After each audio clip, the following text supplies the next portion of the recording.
अस्सलाम वालेकुम and welcome to power pair tutors. आज हमारे पास टॉपिक है कंबाइनिंग ऑफ फंक्शन। ठीक है, हमने फंक्शंस के बारे में स्टडी कर रहे थे, तो फंक्शंस के अंदर एक न्यू टॉपिक है कि जिस तरीके से आप नंबर्स को ऐड करते हैं या सब्ट्रैक्ट करते हैं या मल्टीप्लाई करते हैं या डिवाइड करते हैं, सेम उसी तरह आप फंक्शंस के साथ साथ भी ऑपरेट कर सकते हैं। ठीक है, अब फंक्शंस को ऐड करना या सब्ट्रैक्ट करना हमारे लिए ज़रूरी क्यों है? ठीक है, फंक्शंस जो होते हैं जैसे कि हमने लास्ट वीडियोस में पढ़ा कि ग्राफिकल रिप्रेजेंटेशन में आते हैं। बहुत सारे फंक्शंस ऐसे होते हैं जिनकी बेसिस पे हम बिजनेस एनालिसिस कर रहे होते हैं या फिर मार्केटिंग एनालिसिस कर रहे होते हैं या फिर हम उसको मेडिकल के अंदर यूज कर रहे होते हैं या इंजीनियरिंग के अंदर यूज कर रहे होते हैं, डिफरेंट एनालिसिस करने के लिए, चार्ट्स बनाने के लिए। ठीक है, किसी चीज का कंपैरिजन करने के लिए। तो अगर आपके पास दो फंक्शन हैं, उनके आपके पास दो डिफरेंट ग्राफ हैं और आप उन ग्राफ को कंबाइन करना चाह रहे हैं। ठीक है, दो टीम्स हैं, उन्होंने बैटिंग की है, उनके स्कोर्स हैं वर्सेस ओवर्स। तो उसका एक ग्राफ बना हुआ है डिफरेंट डिफरेंट। ठीक है, उनको आप कंबाइन करना चाह रहे हैं, तो उसके लिए आपको फंक्शन को कंबाइन करना पड़ेगा। तो जब आप फंक्शन को कंबाइन करते हैं तो वो किस तरीके से करते हैं, किस तरीके से ऐड करते हैं, उनकी डोमेन क्या होती है, उनकी रेंज क्या होती है, हम उसके बारे में आज स्टडी करेंगे। ठीक है, अच्छा, सपोज करें कि अब हमारे पास दो फंक्शन है। एक फंक्शन है F of X is equal to square root of x. ठीक है, और एक फंक्शन है G of X is equal to square root of one plus X. ठीक है, दो फंक्शन है आपके पास यहाँ पे। एक फंक्शन है F of X is equal to square root of X और एक G of X is equal to square root of X, square root of one plus x.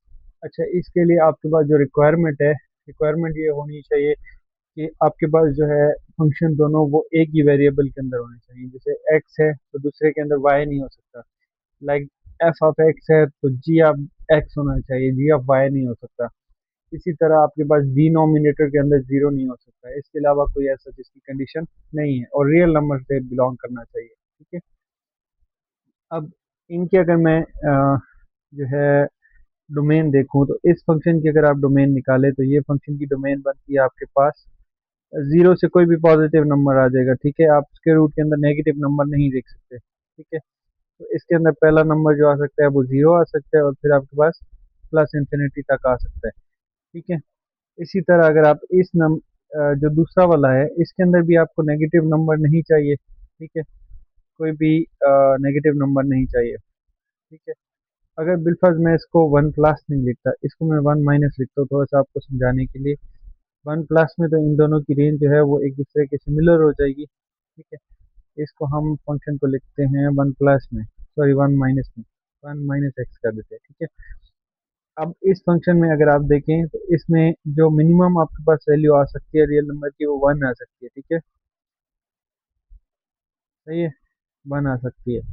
इसके बाद अगर आप टू पुट करेंगे तो टू जो है वो नेगेटिव में वैल्यू दे देगा और नेगेटिव वैल्यू आप उसके रूट के अंदर नहीं पुट कर सकते। ठीक है, तो ये वैल्यू जो मैक्सिमम वैल्यू आ सकती है पॉजिटिव इंटीजर की वो वन आ सकती है। ठीक है, इसका मतलब है कि वन से कोई भी छोटे नंबर होंगे, तो वन से छोटे होंगे तो ये बैक साइड पे आ जाएगा। यहाँ पे आपके पास नेगेटिव इन्फिनिटी, कोई भी नेगेटिव नंबर, जितना बड़ा नेगेटिव नंबर लेंगे तो वो माइनस साइन के साथ प्लस हो जाएगा, तो प्लस हो जाएगा तो उसका आंसर प्लस में आ जाएगा।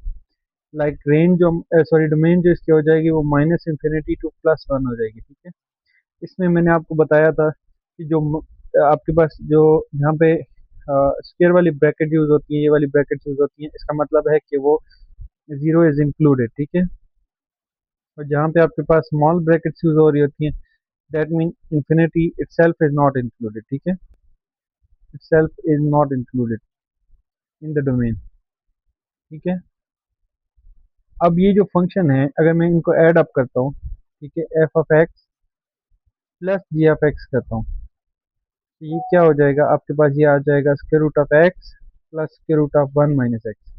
ठीक है, ये टोटल इसका आंसर आ जाएगा। लेकिन इस फंक्शन, ये जो नया फंक्शन हमारे पास बना है, इसके लिए आपके पास डोमेन क्या होगी? इसके लिए डोमेन जो होगी वो आप लिखेंगे, डोमेन अगर मैं इसको लिखूँ, domain to f of x plus g of x, जो अभी हमारा न्यू फंक्शन बना है, will be equal to domain of F of x.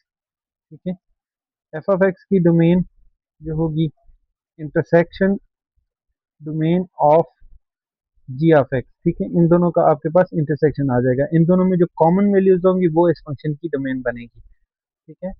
अब अगर मैं D of F of X लिखूं, domain of F of X, तो वो आपके पास आ जाएगी 0 टू +इंफिनिटी, ठीक है। और इसी तरह इंटरसेक्शन में उसके बाद जी ऑफ एक्स की डोमेन आपके पास आ जाएगी, it would be -infinity to 1, ठीक है। अब इसमें आप कॉमन नंबर देखें, अगर इसको देखें आप 0 1 2 3 अप टू +इंफिनिटी जा रहा है, और ये जो जा रहा है ये -इंफिनिटी टू नेगेटिव नंबर में आ रहा है, ठीक है। -2 -1 0 और +1। अब इन दोनों में जो कॉमन आ रहा है वो कॉमन नंबर आ रहे हैं 0 और 1, और 0 और 1 दोनों में इंक्लूडेड है, ठीक है। तो डोमेन जो होगी इस फंक्शन की, domain of F of x plus g of x, इस कंबाइंड फंक्शन की जो डोमेन होगी वो आपके पास ये वाली आ जाएगी, ठीक है। ओके, यहाँ तक होपफुली आपको क्लियर होगा। तो अब हम इसकी इंपॉर्टेंस पे दोबारा बात कर लेते हैं कि ये हमने स्टडी क्यों किया। इसको स्टडी करने का पर्पज़ ये है कि समटाइम आपके पास ये फंक्शंस जो हैं वो आपके पास ग्राफिकल फॉर्म में रिप्रेजेंट हो रहे होते हैं, या समटाइम अगर ये क्वेश्चन फॉर्म में भी आते हैं तो आपको इनको ऐड अप करना पड़ता है। अगर दो एनालिसिस को आप ऐड करना चाहते हैं, दो ग्राफ्स को आप उसमें ऐड करना चाहते हैं या सब्ट्रैक्ट करना चाहते हैं, तो उसके लिए आपको फंक्शन को ऐड ऐड अप करना पड़ेगा या सब्ट्रैक्ट करना पड़ेगा। तो जब फंक्शन को आप ऐड अप करते हैं तो उनकी जो डोमेन होती है उसका आपको इंटरसेक्शन लेना पड़ता है, उनमें जो कॉमन वैल्यूज होती हैं उसकी डोमेन में, वो आपके पास जो नया वाला फंक्शन है उसकी डोमेन में यूज हो रही है।